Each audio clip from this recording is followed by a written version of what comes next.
आज स्टडी करेंगे हम determination of Young's modulus of the material. ये प्रैक्टिकल है, एक्चुअली प्रैक्टिकल लैब में किया जाता है, बट इसका कंसेप्ट मैं यहाँ पे आपको समझा देता हूँ। यहाँ करना क्या है, हमें ये जो एक्सपेरिमेंटल वायर है हमारा, बी से हमने एक वायर लटका रखा है, ठीक है। उस वायर के साथ एक वेट हमने हैंग किया हुआ है, ओके। ये एक्चुअली यहाँ पे पेन है एक, उस पेन के अंदर हम वेट को इंक्रीज कर सकते हैं, ओके। तो जितना वेट हम रख रहे हैं वो वेट हमें पता है, क्लियर। तो कितना W यहाँ पे है वो W हमें पता है, W is equal to mg हमें पता है, ठीक है। Yes sir. क्योंकि वो वेट हम पहले ही मेजर करके यहाँ पे रख रहे हैं। और इस वायर की लेंथ कितनी है वो भी हमें पता ही है, ये हो गई इस वायर की लेंथ, ठीक है। लेट अस से इस वायर की लेंथ जो है यहाँ तक था ये वायर, बट जैसे ही हमने इस पे वेट हैंग किया तो ये हैंग करने के बाद में इसकी लेंथ मान लेते हैं इतनी इंक्रीज हो गई है, ठीक है। ये डेल्टा एल है। तो ये delta L can be measured with the scale. Scale यहाँ पे मीटर स्केल हमने यूज किया है और हमने वर्नियर स्केल यूज किया है। वर्नियर स्केल क्यों यूज किया है, वर्नियर कैलिपर्स, क्योंकि बहुत ही छोटे डिस्टेंस को चेक करने के लिए वर्नियर कैलिपर्स का यूज किया जाता है ना? क्योंकि इसकी एक्यूरेसी जो डेसिमल के 2 प्लेसेस तक होती है, 0.01 सेंटीमीटर तक ये हमें एक्यूरेसी दे सकता है, मतलब मिलीमीटर स्केल तक ये एक्यूरेसी दे सकता है। That's why we are using vernier scale, ठीक है। Yes sir.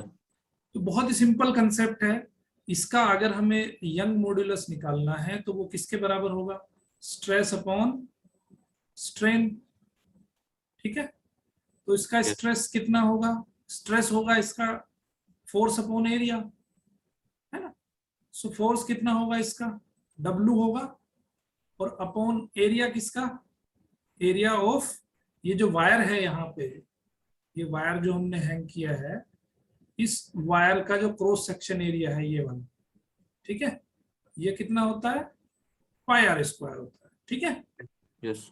और स्ट्रेन कितना होगा, डेल्टा एल अपॉन एल होगा, ठीक है। तो यहाँ से y की वैल्यू हम लिख सकते हैं mg upon pi r square, area हो जाएगा cross section area of the wire, और ये हो जाएगा डेल्टा एल अपॉन एल। अब यहाँ पे मुझे बताओ, ये सारी चीजें आपको नोन है ना। भाई ये जो वायर था हमारा, इसका हमने cross section area already measure कर लिया था, ठीक है। क्रॉस सेक्शन एरिया, इसका रेडियस हमें पहले से ही पता है कितना रेडियस इसका है, ठीक है। तो इस प्रैक्टिकल की हेल्प से हम यहाँ पे किसी भी मटेरियल का यंग मॉड्यूलस कैलकुलेट कर सकते हैं। क्लियर है कंसेप्ट? Yes sir. ओके, थोड़ा सा इसमें और गुणा भाग कर लो, mgl आ जाएगा और नीचे हो जाएगा delta L into pi r square. तो ये आ गया आपका यंग मॉड्यूलस कांस्टेंट की वैल्यू। सब सारी वैल्यूज इसमें रख लेना। तो हम क्या देखेंगे, एक्सपेरिमेंट एक्चुअली क्या होता है, एक्सपेरिमेंट किसी भी एक वैल्यू पर नहीं किया जाता है। एक्सपेरिमेंट में 4-5 रीडिंग ली जाती है। तो 4-5 रीडिंग कैसे मिलेंगी आपको, पहले वेट छोटा रखोगे, इस पे पहले छोटा सा मास रखोगे, है ना। तो ये थोड़ा सा स्ट्रेच होगा वायर, क्लियर। yes, तो पहली रीडिंग आ गई हमारी, लेटेस्ट से वो आ गई आपकी 1.2, ओके। yes, फिर उसके बाद हम दूसरा मास थोड़ा सा और बढ़ाएंगे तो डेल्टा एल की वैल्यू और चेंज हो जाएगी। सो लेटेस्ट से वो आ गया तुम्हारा 1.210, ठीक है। और फिर हम मास को और बढ़ाएंगे तो लेटेस्ट से आपका आ गया 1.99 समथिंग, ओके। yes, तो हम क्या करेंगे, 4-5 रीडिंग लेंगे। तो अब कैसे y की वैल्यू कैलकुलेट करेंगे, y का मीन हमें फाइंड कर लेंगे हम, ठीक है। सो 1.200 प्लस 1.210 प्लस 5 रीडिंग आपने जो ली है वो 5 की 5 रीडिंग को प्लस करेंगे और 5 से डिवाइड कर देंगे। जितनी आपने रीडिंग ली है, जितनी ज्यादा रीडिंग लोगे उतना ज्यादा एक्यूरेसी आपको मिलेगी, ठीक है। Yes sir. तो इस तरह से हम किसी भी मटेरियल का मॉड्यूलस फाइंड कर सकते हैं। क्लियर है कंसेप्ट? Yes sir. ओके, अभी देखो हम पढ़ने वाले हैं shear modulus. Shear modulus, shear modulus क्या है, शियर हम पढ़ चुके हैं पहले। तो शियर में क्या होता है, जैसे मान लो यहाँ पे ये आपका कोई यहाँ पे हमने एक रेक्टेंगल फिक्स कर रखा है, ठीक है, ओके, यस सर, एक रेक्टेंगल फिक्स कर दिया हमने। अभी Yes, क्या sir. होता है कि इस रेक्टेंगल पे अगर हम थोड़ा सा फोर्स लगा देते हैं, यहाँ की साइड अगर थोड़ा फोर्स लगा देते हैं तो क्या होगा, इसकी पोजीशन थोड़ी चेंज हो जाएगी। यस सर, तो ये मान लेते हैं यहाँ पे आ जाता है, क्लियर है। यस सर, सो कितने एंगल पे टिल्ट हुआ, लेट अस से दिस एंगल इज थीटा, और ये जो डिस्टेंस हुई इस डिस्टेंस को डेल्टा एक्स हम मान के चल रहे थे, क्लियर है। यस सर, तो अब यहाँ पे शेयरिंग स्ट्रेस कितना होगा, शियरिंग स्ट्रेस। अब ये जो शियर मॉड्यूलस है इसको यहाँ पे नाम दे रहे हैं हम जी का, इसको किससे रिप्रेजेंट कर रहे हैं, जी, शियरिंग मॉड्यूलस जी, जी से उसको हम रिप्रेजेंट कर रहे हैं, या इसको कहते हैं मॉड्यूलस ऑफ रिजिडिटी भी कहते हैं इसको, मॉड्यूलस sir. ऑफ रिजिडिटी, ठीक है। तो ये हम ऑलरेडी पढ़ चुके हैं, शियर मॉड्यूलस मैं आपको पढ़ा चुका हूं पहले से, ठीक है। यस सर, तो शियर मॉड्यूलस अगेन वही होगा आपका shear stress upon strain, yes sir, F, तो ये हो जाएगा आपका shear stress upon shear strain, yes, yes sir, already पहली क्लास में पढ़ा हमने।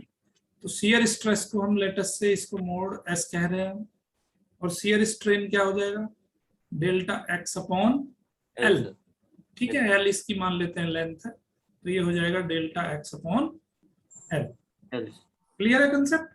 यस सर, तो यहां से जी की वैल्यू क्या हो जाएगी, जी की वैल्यू हो जाएगी, अब ये शियरिंग, ये जो डेल्टा एस है इसको क्या लिख सकता हूं मैं, कितना फोर्स लगाया अपॉन एरिया, यस सर, और delta X upon L, clear. Yes sir, अब इसको थोड़ा सा हम मॉडिफाई करके लिख देते हैं, एल ऊपर चला जाएगा और नीचे लिख देंगे हम ए इंटू डेल्टा एक्स, क्लियर है। यस सर, ओके, अभी हमने पीछे क्या पढ़ा था कि जो डेल्टा एक्स अपॉन एल है इसको हम थीटा भी लिख सकते हैं, पहले पढ़ चुके हैं हम। यस सर, सो डेल्टा एक्स अपॉन एल को हम लिख सकते हैं tan theta, ten Tan theta, theta. अगर थीटा कम है तो इसको लिख सकते हैं हम थीटा, यस सर, ठीक है। सो यहाँ पे हम इसकी जगह पे थीटा भी लिख सकते हैं, डेल्टा एक्स अपॉन एल की जगह पे थीटा लिख देंगे, तो क्या हो जाएगा, G is equal to F upon A upon theta हो जाएगा, यस सर, ठीक है। और एफ अपॉन ए को हम अगर हम जी इज इक्वल टू, इसको हम लिख दें, ये स्ट्रेस हो जाएगा, sharing stress yes sir, upon theta, तो यहां से हमारा जो शेयरिंग स्ट्रेस आ गया वो किसके बराबर आ गया, जी इंटू थीटा के बराबर आ गया, ठीक है। यस सर, तो इसमें कोई फॉर्मूला जैसी कोई ऐसी बात है नहीं, सिंपल सा कंसेप्ट है, shear modulus is equal to shear stress upon shear strain, ठीक है, यस सर, क्योंकि ज्यादा कोई इसमें वो नहीं है। अब देखो इसमें एक रिलेशन आता है कि यंग मॉड्यूलस में और शियर मॉड्यूलस में क्या रिलेशन है। तो जो आपका जी की जो वैल्यू है, जी की जो वैल्यू है वो लगभग यंग मॉड्यूलस का थर्ड होता है लगभग, ठीक है, yes sir, for almost materials. ये बिल्कुल एक्यूरेट नहीं है बट लगभग इसके, लगभग हम इसको मान सकते हैं, ठीक है।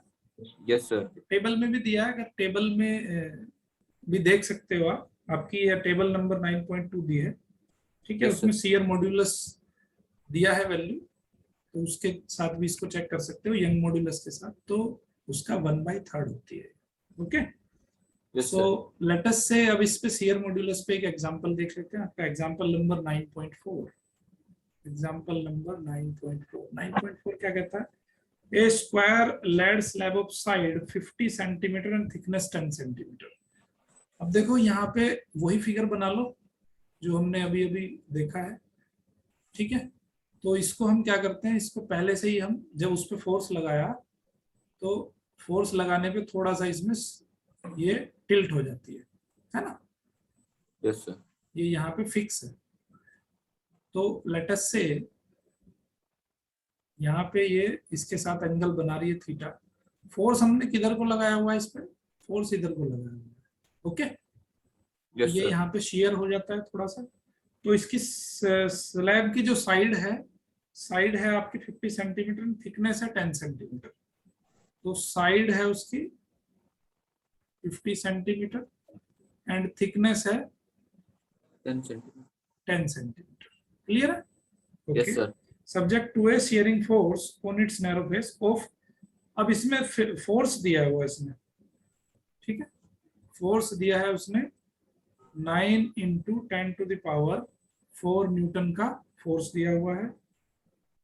How much will the upper edge be displaced, तो हमें फाइंड किसकी वैल्यू करनी है, डेल्टा एक्स की वैल्यू फाइंड करनी है। तो हमें डेल्टा एक्स की वैल्यू कैलकुलेट करनी है, ठीक है। यस सर, तो डेल्टा एक्स की वैल्यू कैसे कैलकुलेट करेंगे, एफ इज इक्वल टू, हमने अभी क्या पढ़ा है, जी थीटा, यस सर, है ना। यस सर, तो उसी से वैल्यू कैलकुलेट करेंगे। तो यहाँ पे एफ इज इक्वल टू क्या होता है आपका, देखो ये जो आपका जी है, जी किसके बराबर होता है, F upon A upon theta sir. Upon theta. Yes okay, sir, और थीटा की वैल्यू भी रख दो आप delta X upon L. So ये हो जाएगा F upon A upon delta X upon L. ठीक है, हमें वैल्यू किसकी कैलकुलेट करनी है, डेल्टा एक्स की वैल्यू कैलकुलेट करनी है। So delta X is equal to L आपका ऊपर चला जाएगा, तो ये हो जाएगा एफ अपॉन ए नीचे आ गया, एल ऊपर चला जाएगा, ठीक है, जी नीचे आ जाएगा। क्लियर, एफ की वैल्यू दी हुई है, एल की वैल्यू दी हुई है, ये वैल्यू साइड उसकी 50 सेंटीमीटर दे रखी है ना। यस सर, और एरिया हो जाएगा आपका ये इंटू ये, लेंथ इंटू 500। ठीक है। और जी की वैल्यू ये इसने, ये जो लेड है, तो लेड का जो जी है वो दिया हुआ है, लेड का जी होता है 5.6। यस सर, ठीक है, ऊपर देखो टेबल में दिया हुआ है। Yes sir, 5.6। क्लियर है? यस तो सर, इससे हम ये वैल्यू कैलकुलेट करेंगे। थोड़ा सा एक चीज आपको ध्यान रखनी है, जो साइड है 50 सेंटीमीटर 10 सेंटीमीटर, इनको मीटर में कन्वर्ट करना पड़ेगा, ठीक है।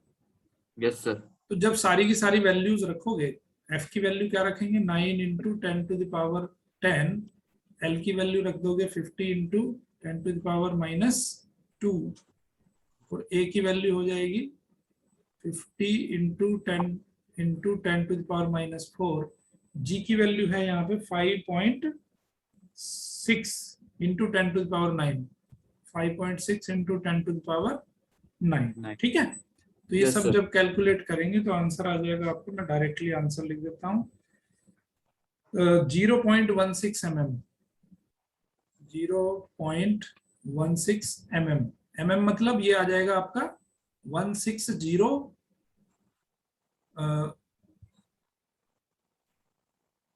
ठीक है, मीटर में आएगा ना आंसर, तो ये -10⁻⁻5 आ जाएगा। 16 इंटू 10⁻⁻5, उसको फिर हमें डिवाइड करना पड़ेगा, ठीक है। तो उससे आ जाएगा आपके 0.16 mm। क्लियर है? ये यहाँ से जो आंसर आएगा वो आएगा 1.6 इंटू 10⁻⁻4 मीटर। तो इसको हम लिख सकते हैं 0.16 mm। क्लियर है? Yes sir. ओके, तो ये आ गया आपका शेयर मॉड्यूलस के ऊपर एक क्वेश्चन। अब पढ़ लेते हैं हम बल्क मॉड्यूलस। एक मैंने आपको समझाया था वॉल्यूमेट्रिक मॉड्यूलस, है ना। Yes sir. तो अब वही है ये बल्क मॉड्यूलस। तो उसमें क्या देख रहे थे हम कि जब हम एक पोर्ट ले रहे हैं, मान लो ये, ठीक है, इसमें पानी या कोई भी लिक्विड भरा हुआ है, तो जैसे ही इसमें हम कोई सॉलिड डालते हैं इसके अंदर, तो उसमें क्या होता है, वाटर डिस्प्लेस होता है। अब ये वाटर क्या करता है, इस पे बायोंट फोर्स लगाता है। So due to that buoyant force and pressure of the water, इसका क्या होता है, वॉल्यूम चेंज होता है, थोड़ा सा कॉन्ट्रैक्ट होगा, है ना। Yes sir. So due to that contraction इसमें बल्क मॉड्यूलस प्रोड्यूस होता है। बल्क मॉड्यूलस मतलब सेम कंसेप्ट है, इसको हम डिनोट करेंगे बी से। सो बी की जो वैल्यू होती है, क्या हो जाएगी बी की value? Force upon area, yes ठीक है। सर, और यहाँ पे क्योंकि लिक्विड है तो लिक्विड के टर्म्स में जो प्रेशर होता है वो फोर्स अपॉन एरिया होता है ना। तो मैं यस सर, डायरेक्टली क्या लिख देता हूँ यहाँ पे, प्रेशर लिख देता हूँ पी। यस। ओके, अब देखो पी यहाँ पे लेना पड़ेगा हमें नेगेटिव, ठीक है। क्यों सर? हाँ, उसका भी बताता हूँ। और नीचे लिखेंगे हम डेल्टा वी अपॉन वी। तो ये P यहाँ पे लेना पड़ेगा हमें नेगेटिव। क्यों नेगेटिव लेना पड़ेगा? क्योंकि जैसे जैसे P बढ़ता है वैसे वैसे इसका वॉल्यूम कम हो जाता है। P की वैल्यू अगर बढ़ाते रहोगे आप तो वॉल्यूम यस सर, कम हो जाएगा। तो डेल्टा V की वैल्यू कैसी आएगी? नेगेटिव में आएगी ना। यस सर, तो उस नेगेटिव को न्यूट्रलाइज करने के लिए यहाँ पे नेगेटिव साइन लगाया जाता है। यस सर, क्लियर है? यहाँ यस पे सर, उल्टा है, प्रेशर बढ़ाओगे तो डेल्टा वी की वैल्यू उतनी ही नेगेटिव होती चली जाएगी। प्रेशर रिलीज करोगे, प्रेशर को माइनस करोगे तो डेल्टा वी की वैल्यू बढ़ेगी, एक्सपेंड होना शुरू हो जाएगा फिर। क्लियर है? Yes sir, so this is our bulk modulus. Simple है कंसेप्ट, कोई इसमें ज्यादा कुछ चीजें नहीं है। ओके, सो बी की value is always positive, B is always positive, ठीक है।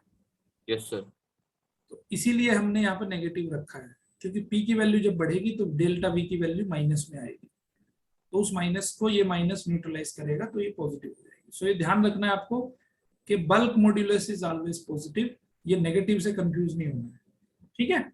और यस, बल्क मॉड्यूलस की भी वही यूनिट रहेगी जो बाकी मॉड्यूलस की यूनिट रही है, ठीक है। यस इसकी सर, यूनिट चेंज नहीं होगी। अब उसके बाद आता है एक कंप्रेसिबिलिटी।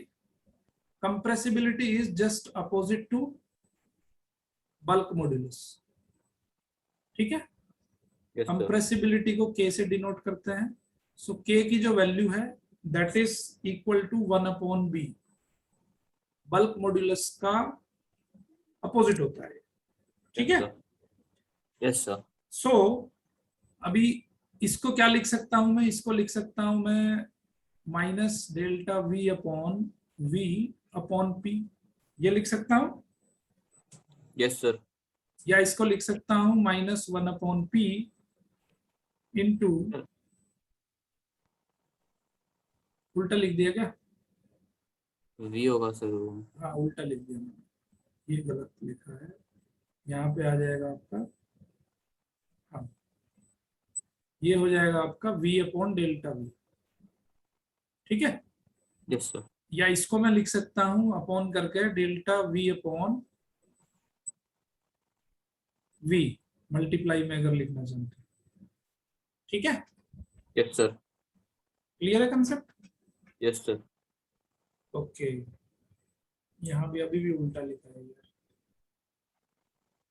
ऊपर आएगा ना वी, डेल्टा वी ऊपर आएगा यहाँ पे, delta V upon V, clear. Yes sir, तो डेल्टा वी अपॉन वी क्या है? This is fractional change of volume, है ना। Yes sir, so this is fractional change of volume, clear. जितना चेंज ऑफ वॉल्यूम हुआ है उसको टोटल वॉल्यूम से डिवाइड किया है, so that is called as fractional change of volume. Okay, yes sir, तो यहां से कंप्रेसिबिलिटी की ये फॉर्मूला बन गया आपका। Compressibility is just reverse to the bulk modulus, ठीक है।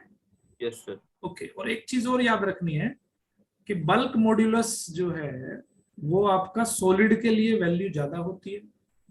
बल्क मॉड्यूलस की वैल्यू सॉलिड के लिए ज्यादा होती है। सॉलिड की bulk modulus greater than liquid, और लिक्विड का bulk modulus greater than gas. ऐसा क्यों होता है? Can you explain? सर,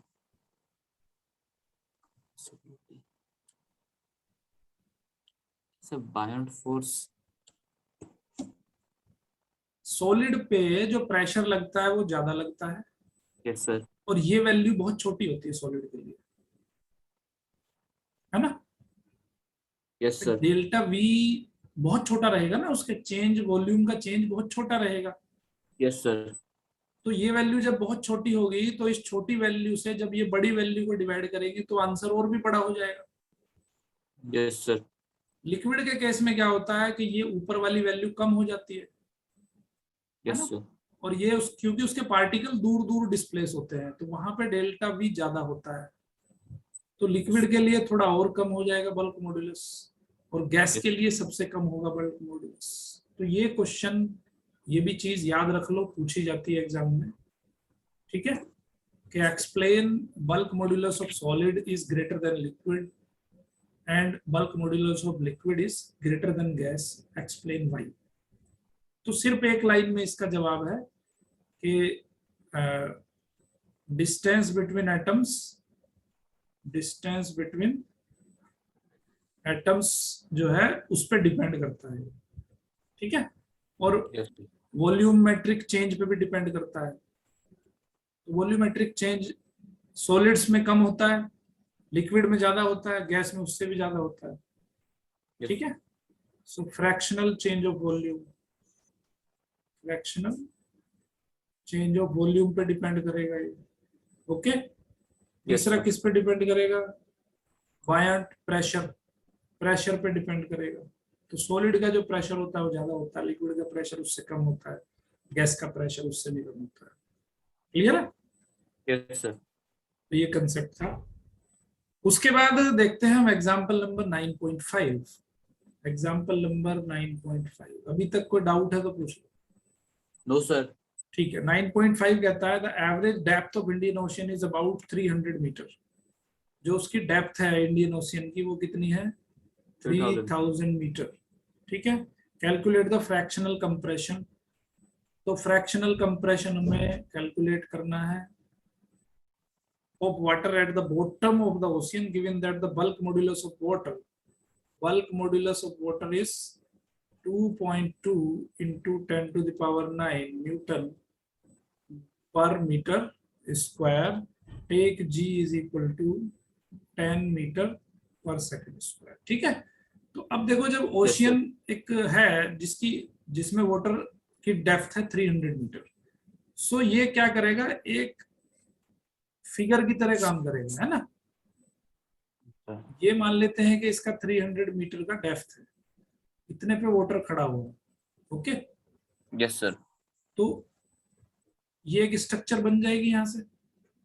तो यहां से हम निकाल सकते हैं इसका प्रेशर, कि ये जो वाटर खड़ा हुआ है इस वाटर का प्रेशर कितना है, एच डी जी, पढ़ा है हमने लोअर क्लासेस में, 10th क्लास में। Yes sir. पढ़ा है कि नहीं पढ़ा है, ये सर पढ़ा है सर। ठीक है। सो डी, वाटर का डी होता है 1000, जी 10 है, ठीक है। तो ये आ जाएगा आपका 3 into 10 to the power 7 newton पर मीटर स्क्वायर। ये आ गया आपका पी का वैल्यू। क्लियर है। Yes sir. तो आपका बी का वैल्यू क्या होता है भाई, B is equal to P upon delta V upon V, yes sir. है ना। तो यहां से हमें डेल्टा वी अपॉन वी निकालना है। डेल्टा वी अपॉन वी क्या हो जाएगा, पी अपॉन बी हो जाएगा। क्लियर है। Yes sir.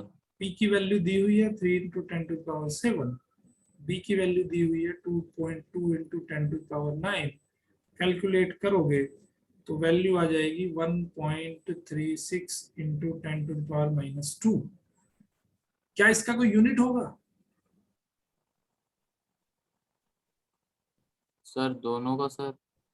बल्क मॉड्यूलस का क्या कोई यूनिट होता है। Yes sir. बल्क मॉड्यूलस, हम तो value delta V upon V की निकाल रहे हैं। डेल्टा वी अपॉन वी नहीं जो होगा है सर। आपका 1.36 इंटू 10 टू पावर -2 यूनिट आ लेस गया। होगा। तो यूनिट लेस रहेगा ना ये। Yes sir. अगर इसको परसेंटेज में फाइंड करना है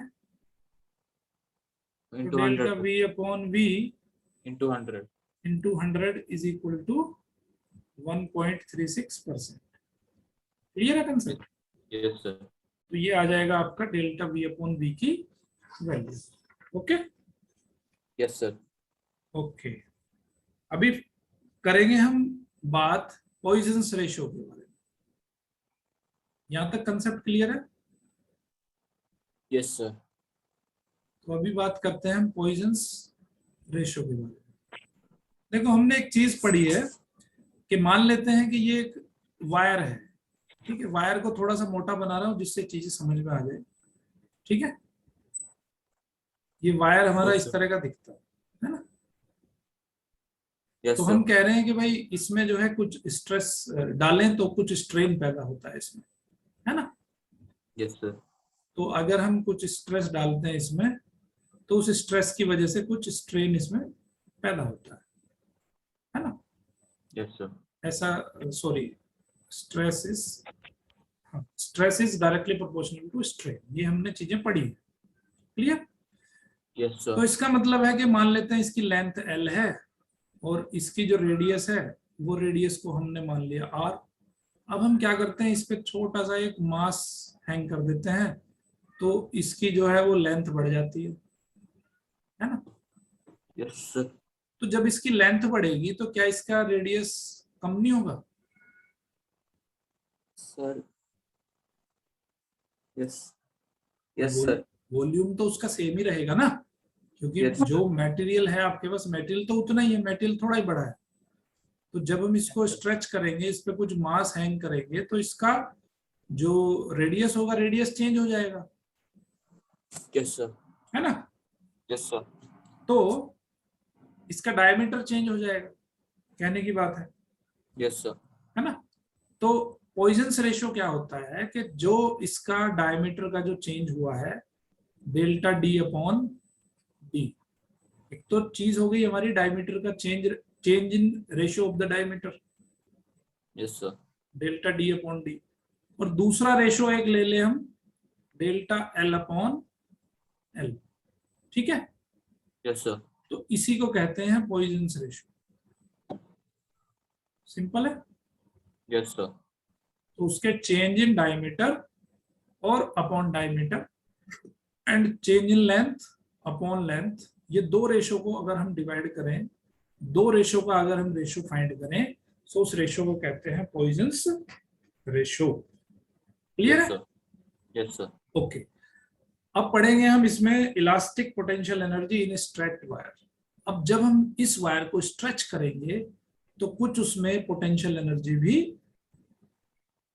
रहेगी, ठीक है। जो हम वर्क करेंगे वो वर्क किस किस फॉर्म में स्टोर होगा, उसमें पोटेंशियल एनर्जी की फॉर्म में स्टोर होगा, ठीक है।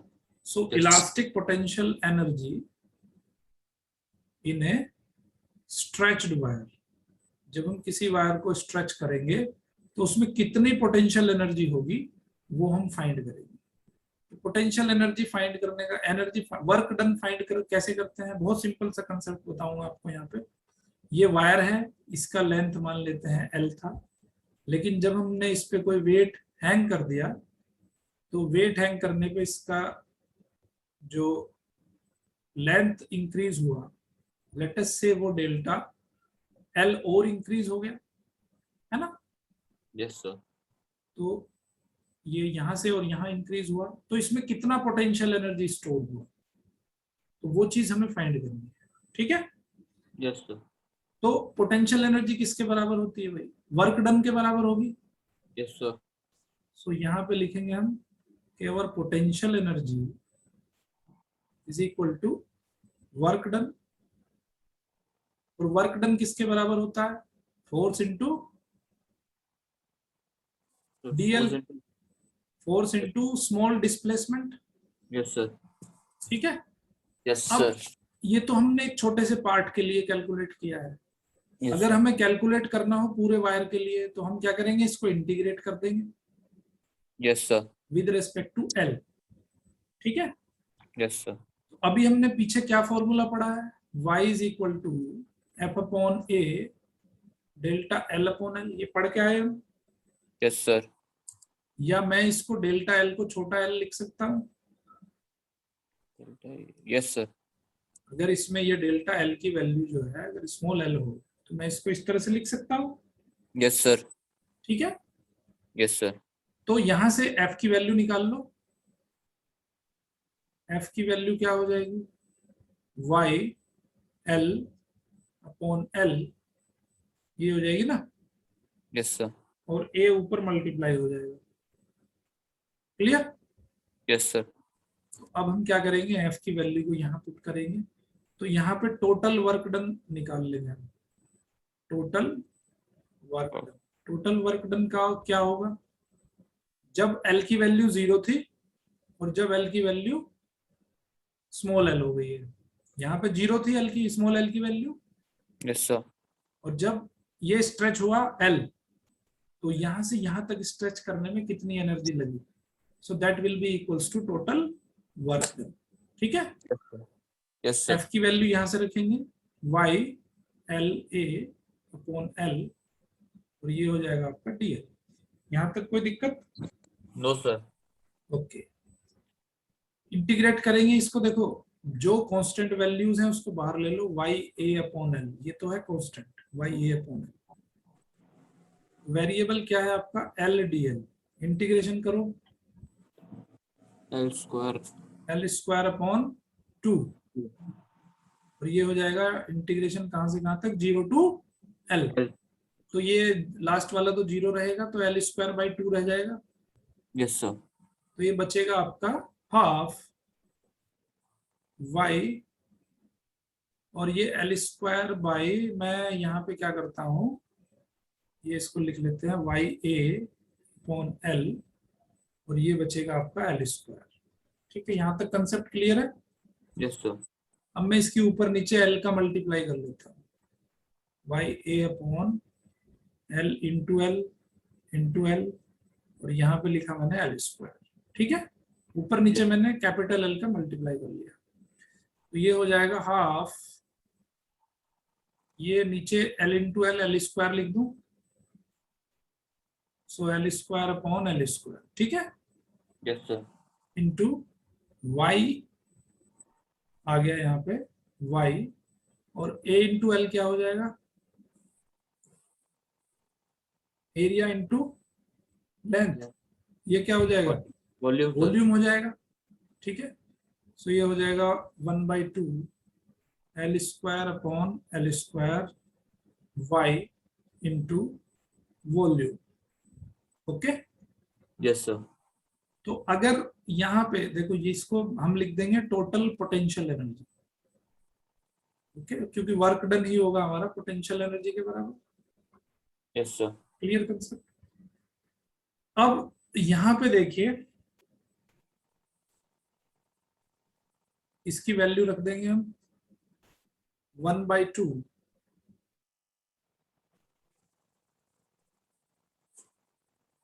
ये हो जाएगा आपका यंग मॉड्यूलस वाई इंटू, और स्ट्रेन स्क्वायर, ये क्या है, स्ट्रेन है, यस सर। तो ये हो जाएगा हमारा स्ट्रेन का स्क्वायर। क्लियर। Yes sir. और ये हो जाएगा वॉल्यूम ऑफ द वायर। यहां तक कोई दिक्कत? No sir. अभी हमने क्या पढ़ा है कि y is equal to stress upon strain, yes. ये पढ़ा है ना। Yes sir. तो y की जगह पे क्या रख देंगे हम, stress upon strain. So half यहाँ पे रखेंगे हम स्ट्रेस अपॉन स्ट्रेन, और इनटू स्ट्रेन का स्क्वायर इनटू वॉल्यूम। क्लियर। यहाँ पे स्ट्रेन स्क्वायर से एक स्ट्रेन की पावर कैंसिल हो जाएगी, तो ये बचेगा half stress into strain into volume. Clear है। Yes sir. तो अगर वॉल्यूम जो है 1 हो तो यहां से पोटेंशियल एनर्जी की वैल्यू क्या आ जाएगी, इसको हम अगर यू से डिनोट कर देते हैं, तो हाफ स्ट्रेस इनटू स्ट्रेन। ठीक है, तो ये आ गया आपका पोटेंशियल एनर्जी का फॉर्मूला, पोटेंशियल एनर्जी पर यूनिट वॉल्यूम। Yes sir. तो ये है आपका पोटेंशियल एनर्जी पर unit volume, elastic potential energy. ठीक है, यस सर। तो ये इस तरह से प्रूव होगा, potential energy is equal to half stress into strain, per unit volume के हिसाब से आपका यहाँ पे पोटेंशियल एनर्जी कैलकुलेट हो गई। क्लियर है कंसेप्ट? Yes sir. चले आगे। Yes sir. ओके, अब है application of elastic behaviours of material. अभी तक जो हमने पढ़ा है, आखिर क्यों पढ़ा है उसको, क्या एप्लीकेशन है उसका? जैसा कि मैंने स्टार्टिंग में बताया था कि अगर किसी भी मटेरियल का इलास्टिक बिहेवियर हमें नहीं पता होगा, जैसे हम डैम्स बनाते हैं, पुल बनाते हैं, है ना? Yes sir. तो अगर हमें उसका इलास्टिक बिहेवियर नहीं पता होगा तो वो कभी भी स्ट्रेच हो सकता है, कभी भी कंप्रेस हो सकता है। जैसे मान लो यहाँ पे हमने पुल बना दिया, ठीक है, यस सर। अब जब यहाँ पे लोड पड़ेगा तो मान लेते हैं कि ये ऐसे हो गया, तो ऐसे हो गया तो फिर ये क्या करेगा, एक स्टेज के बाद टूट जाएगा। Yes sir. तो यहाँ पे ब्रेक हो जाएगा, तो जब ब्रेक हो जाएगा तो इसका फिर यूज क्या रहा होगा? ठीक है, तो हमें ये भी पता होना चाहिए कि ये कितना स्ट्रेच पॉसिबिलिटी है, इसमें कितने पॉसिबिलिटी है इसमें स्ट्रेच होने, कितना लोड पड़ेगा, कितना ज्यादा स्ट्रेच हो। ठीक है, यस सर। तो वो कब पता चलेगा हमें? जब हमें पता हो कि इसमें मटेरियल जो हम लगा रहे हैं उस मटेरियल का इलास्टिक बिहेवियर कैसा है। यस। ठीक है, तो सबसे पहले उसका इलास्टिक बिहेवियर हमें पता होना चाहिए मटेरियल का, जो भी मटेरियल हम पुल में लगा रहे हैं या फिर फ्लाईओवर में लगा रहे हैं। ठीक है, तो Yes, उसका sir. इलास्टिक बिहेवियर से कैसे पता चलेगा? मान लो जैसे क्रेन है, तो क्रेन में जो हम रोप यूज कर रहे हैं, है ना? Yes sir. अब उस रोप की भी एक कैपेसिटी है कि इतना कैपेसिटी तक ही ये वेट उठा सकता है, उससे ज्यादा कैपेसिटी का वेट उठाओगे तो क्या होगा, परमानेंटली वो वायर डैमेज हो सकता है ना? क्योंकि sir. हमें कहां तक, हमें यील्ड स्ट्रेंथ तक ही उससे वेट उठा सकते हैं। ध्यान है, कर्व जो मैंने पढ़ाया था आपको, स्ट्रेस स्ट्रेन कर्व, तो यील्ड स्ट्रेंथ क्या होती है? यील्ड स्ट्रेंथ वो उतना स्ट्रेस हम उसे दे सकते हैं जहां से वो दोबारा अपनी ओरिजिनल पोजीशन में वापस आ जाए, है ना? Yes sir. उसका परमानेंट चेंज नहीं होना चाहिए। Yes sir. तो यील्ड स्ट्रेंथ तक का हम मैक्सिमम स्ट्रेस दे सकते हैं, उससे ज्यादा स्ट्रेस हम उसको नहीं दे सकते हैं। ठीक है, यस सर। तो यहाँ पे तो आपका जो यील्ड स्ट्रेंथ कितना है, sigma Y.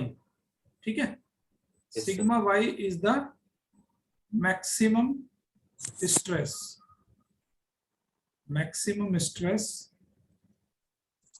that can be sustained, that can be sustained।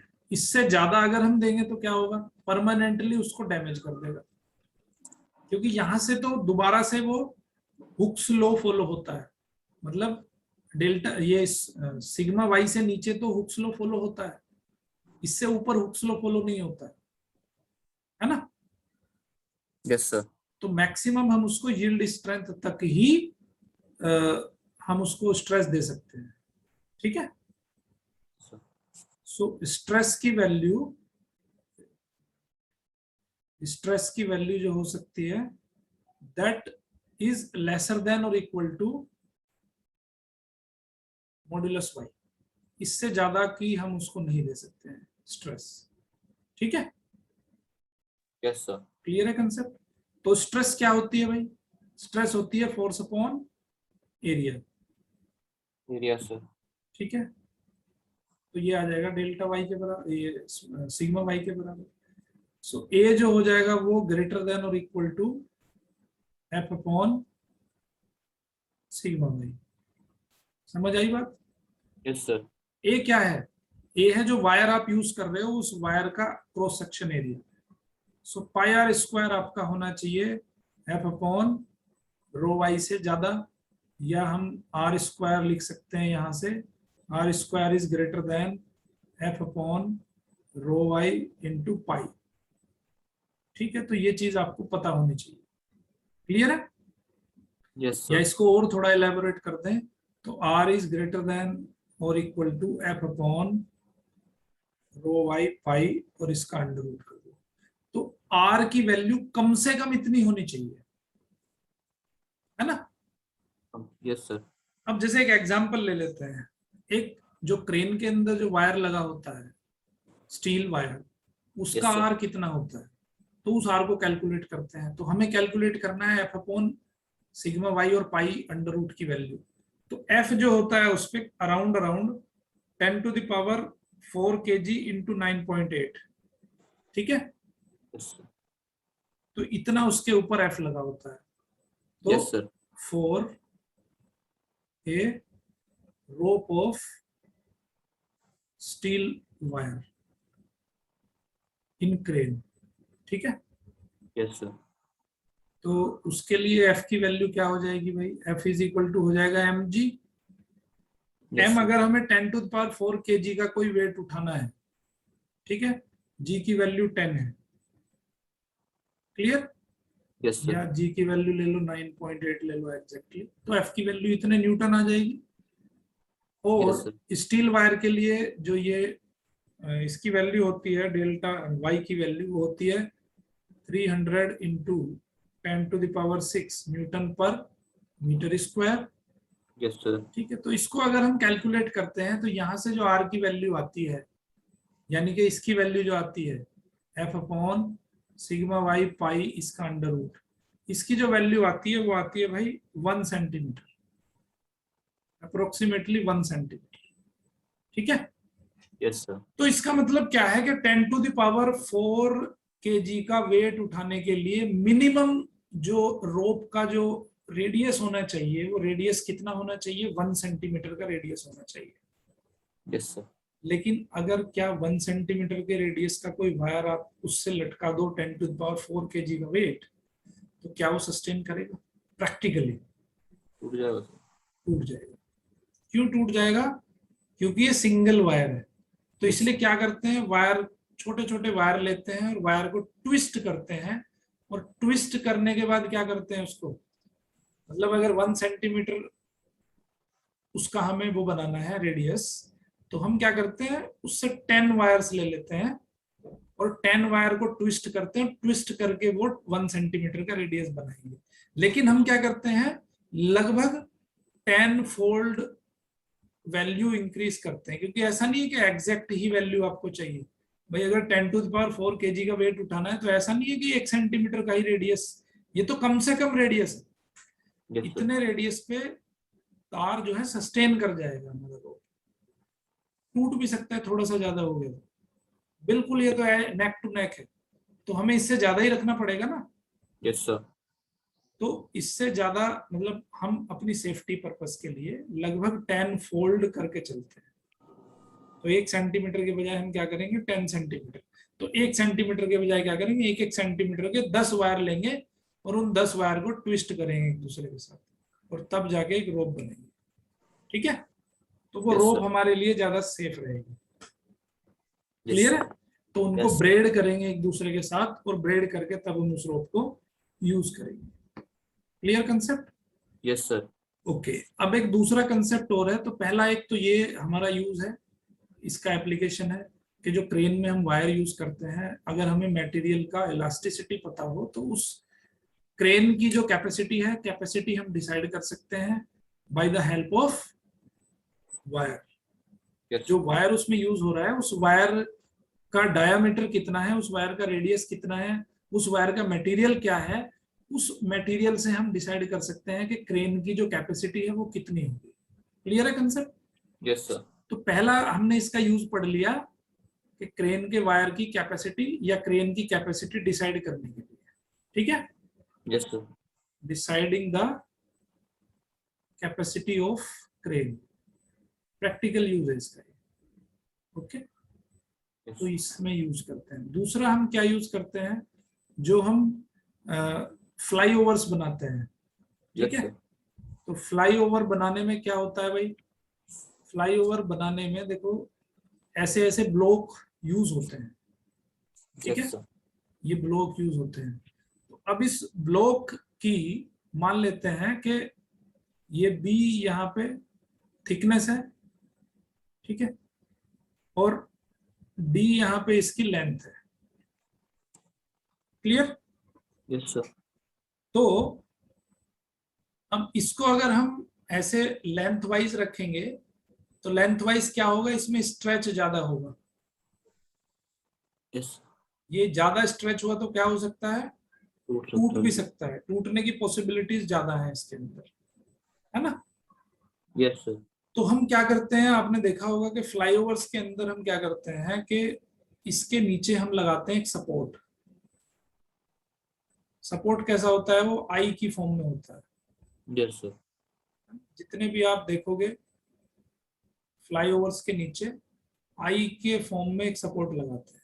तो आई के yes फॉर्म में क्यों लगाते हैं, अब यहां से रोड जाती है, यहां से फ्लाईओवर जाता है, तो पहली चीज क्या है, उसको कॉन्टेक्ट एरिया ज्यादा मिल जाता है। तो ये है उसका कॉन्टेक्ट एरिया, है ना। yes sir, खाली अगर इसको इतना ही छोड़ देंगे तो कॉन्टेक्ट एरिया हो जाएगा कम। yes sir, तो कॉन्टेक्ट एरिया कम हो जाएगा तो प्रेशर किस पे डिपेंड करता है, प्रेशर होता है फोर्स अपॉन एरिया पे। तो yes sir, एरिया ज्यादा होगा तो प्रेशर कम हो जाएगा, yes sir, है ना। तो एरिया हमें ज्यादा रखना है जिससे कि प्रेशर कम रहे, yes sir, क्लियर है। तो ये वाली जो कंस्ट्रक्शन है हमारी, अगर हम ऐसी कंस्ट्रक्शन बनाएंगे तो ऐसी कंस्ट्रक्शन को कहते हैं बकलिंग। अगर हम यहाँ पे आई वाली कंस्ट्रक्शन नहीं करते हैं, सिंपल ऐसे हम मान लो खड़ा कर देते हैं ये, तो यहाँ पे ये क्या होगा, इस पे एरिया कम है, तो एरिया कम है तो यहाँ पे शेयरिंग हो सकती है, ठीक है। yes sir, तो इस शेयरिंग को कहते हैं बकलिंग, ये टर्म याद रखना, इसको कहते हैं बकलिंग। तो बकलिंग को बचाने के लिए, टू रिमूव बकलिंग, हम ये वाला कंसेप्ट इस्तेमाल करते हैं, yes ठीक sir, है। yes sir, to remove buckling, तो ये वाला कंसेप्ट यूज होता है। इसमें क्या होता है, area is more yes sir, so pressure is less, ठीक है। तो yes स्ट्रेस लेस होगा, pressure is what, pressure is your stress, yes sir, तो स्ट्रेस आपका कम रहेगा। तो आपने क्या देखा है कि y is equal to stress upon strain, yes sir, तो ये तो आपका ज्यादा है, आपको yes स्ट्रेन को कम रखना है ना yes sir, भाई, स्ट्रेन कम होगा तभी तो ये सस्टेन करेगा। yes sir, तो स्ट्रेन आपका क्या है, स्ट्रेन इज इक्वल टू है आपका स्ट्रेस अपॉन वाई। तो स्ट्रेन किस पे डिपेंड कर रहा है, strain is directly proportional to stress yes sir, and strain is directly inversely proportional to y। तो yes strain को आपको रखना है कम, strain must be less। yes sir, तो इसके लेस रखने का क्या तरीका है, पहला तरीका यह है कि स्ट्रेस को कम करो। स्ट्रेस क्या होता है, फोर्स अपॉन एरिया। तो फोर्स तो हम कम कर नहीं सकते क्योंकि रोड पे जितने व्हीकल चलेंगे उस पर तो हमारा कंट्रोल कुछ नहीं है yes ना। sir, लेकिन हम इस एरिया को बढ़ा सकते हैं, तो एरिया बढ़ने से स्ट्रेस कम हो जाएगा, ओके। yes yes और हम जो इसकी मैन्युफैक्चरिंग में, इसका जो हम कंस्ट्रक्शन करेंगे, उसके कंस्ट्रक्शन में हमें ऐसा मटेरियल यूज करना है जिसका वाई ज्यादा हो, yes sir, क्योंकि जिसका वाई ज्यादा होगा उसका स्ट्रेन कम होगा, है ना। yes तो sir, मेटल की अगर मैं बात करूं तो स्टील का जो वाई है वो ज्यादा है, ठीक है। yes sir, स्टील में मच हायर वाई होता है, इसलिए हम वहां पे स्टील का ही मेटल जो है, मेटल स्टील का ही यूज करते हैं। क्लियर है कंसेप्ट, yes sir, ये चीज समझ में आ गई आपको, लिख सकते हो इसे बड़ी आसानी से, लिख दोगे ना, yes sir, ओके। तो देखो इसका एक फॉर्मूला भी है। फॉर्मूला क्या है कि आपकी बुक में दिया है, एक्चुअली इसका प्रूफ नहीं है इसमें, ठीक है। तो बुक में दिया है, मैं आपको डायरेक्टली समझा देता हूँ। W is equal to, sorry, sigma is equal to WL cube upon 4B cube और Y। देखो सिंपली यहाँ पे ये है आपका क्या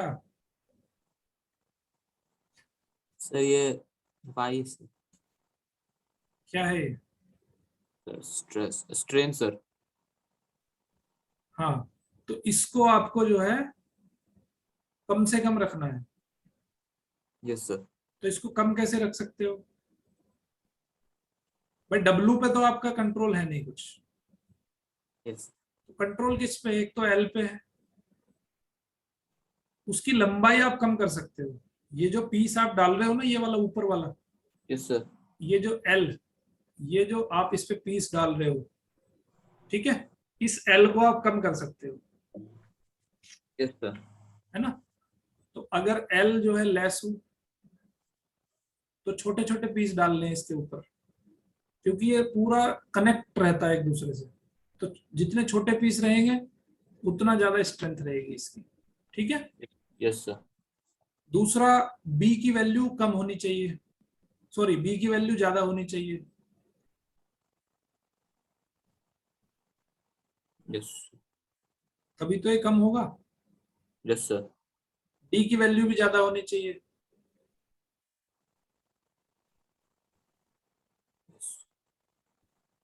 ये वैल्यू ज्यादा होंगी, है ना। Yes sir.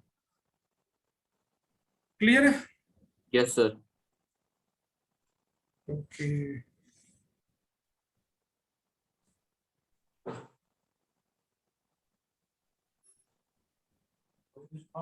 और देखो इसकी वैल्यू होनी चाहिए आपकी ज्यादा, Y जो है मोर होना चाहिए। तो ऐसा मटेरियल हमें चूज करना है। देखो बाकी मैंने यहां से भी आपको कंसेप्ट क्लियर कर दिया है, ठीक। Yes sir. ये कंसेप्ट ऑलरेडी मैंने बता दिया तुम्हें, क्यों कैसे होना चाहिए, क्या शेप होनी चाहिए, क्या फायदे हैं क्या नुकसान है। तो ये फॉर्मूला दे रखा है इन्होंने डायरेक्ट, इस फॉर्मूले से भी आप डिस्क्राइब कर सकते हो कि अगर L की वैल्यू कम होगी तो ये मॉड्यूलस कम हो जाएगा, B की वैल्यू ज्यादा होगी या तब भी ये कम हो जाएगा, D की वैल्यू जितनी ज्यादा होगी उतना ही ये कम होगा, क्योंकि D क्यूब में है। Yes sir. है ना। तो D क्या है? D is your depth. Yes sir. D is your depth, ठीक है। सो जितनी ज्यादा डेप्थ होगी, ये जो है तुम्हारा, ये तो है B, ये B है, ठीक है, और ये है D, यस सर। डेप्थ, ठीक है। तो D की वैल्यू जितनी ज्यादा होगी उतना ये कम होगा, D की वैल्यू जितनी ज्यादा होगी उतना ही कम होगा, ये Y की वैल्यू जितनी ज्यादा होगी उतना ही कम होगा। तो ये सारी चीजों को, सारे फैक्टर्स को हम इंक्लूड करते हैं, ऐसा मटेरियल चूज करते हैं जिसके लिए इसकी वैल्यू सबसे कम। क्लियर है? तो उतना ही हमारा स्ट्रॉन्ग फाउंडेशन तैयार होगा। ओके। लेक्चर पूरा देखा आपने, आई होप कि आपको बहुत अच्छे से मैं समझा पाया होगा। तो अगर इस चैनल में आगे भी आपको अपडेट चाहिए तो मेरे चैनल को लाइक करिए, शेयर करिए, सब्सक्राइब करिए और ज़्यादा ज़्यादा लोगों तक इस मुहिम को पहुंचाइए, जिससे कि मैक्सिमम लोगों तक बेनिफिट पहुंच सके। Thank you very much. देखते रहिए मैथ किंग मेकर।